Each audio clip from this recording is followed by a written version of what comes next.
Are you serious? Are you serious? The Russians have a spy ship just off the coast of Georgia.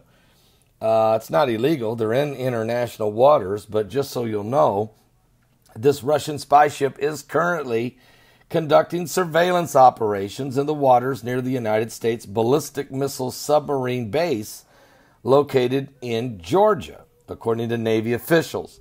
Matter of fact, we're tracking the Russian surveillance ship off the East Coast, much like we are aware of all vessels approaching the United States, said the Navy Commander Bill Speaks, a Navy spokesman. We respect the right and freedoms of all nations to operate in international waters in accordance with international law. A military official said that the ship, known for conducting annual forays near sensitive U.S. military facilities off the East Coast, is currently operating off the coast of Georgia and near the naval submarine base at Kings Bay, which is home to the U.S. nuclear missile submarines. Now, the ship for the past several days was located some 20 nautical miles offshore and has been closely shadowed by U.S. military ships and aircrafts, including the P-8 surveillance aircraft. The spy operations come days after Russian President Vladimir Putin announced Moscow's deployment of new invincible nuclear weapons aimed at the United States. A video presentation during the Russian leader Vladimir Putin's speech showed a simulated multi-warhead nuclear strike on the coast of Florida.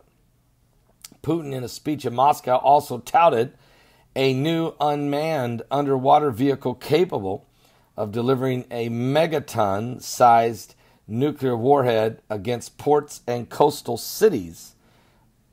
Kings Bay is the location of the submarine group 10 that includes 6 nuclear-armed ballistic missile submarines, 2 guided missile submarines.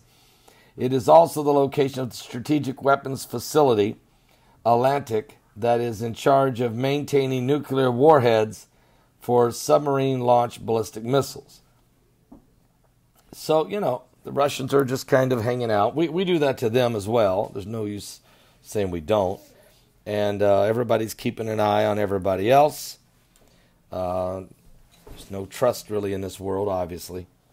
The big news, of course, President Donald Trump going to be meeting with Kim Jong-un in May. We don't know where that meeting is going to take place, but it is to talk about denuclearization of North Korea and, of course, letting North Korea become a part of the world society. And if Kim Jong-un, is he serious about playing by the rules? Well, we're going to have to wait and see how that plays out. Meanwhile, the Cold War seems to be getting chillier by the minute between the United States and Russia and other nations. We're certainly living in the times the Bible said would come, wars, rumors of wars.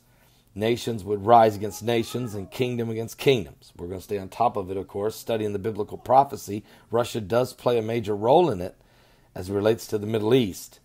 And so we'll watch closely as this is a very prophetic year, 2018, the 70th anniversary of Israel's rebirth as a nation. And the fact that the U.S. Embassy is moving to Jerusalem on that very day is huge. And the President of the United States declaring Jerusalem the capital of Israel, and everything else that it involves with the Middle East, with the tensions that are building around and all the different nations involved in Syria, whether it be the Iranians, the Russians, the Syrians, the United States, the Turks, and ISIS, and Al-Qaeda, and the Kurds, and Al-Nusra, and everybody else. So it's just very, very, very precarious situation, I think, developing in this world. I'll be back with more current world events, how they relate to biblical prophecy. Certainly you don't want to miss today's live broadcast. It starts at 12 noon Eastern at my website at paulbegleyprophecy.com. Also, I'll be live at new live stream, Roku satellite television. We'll be live on the direct radio line and right here on YouTube. Are you serious?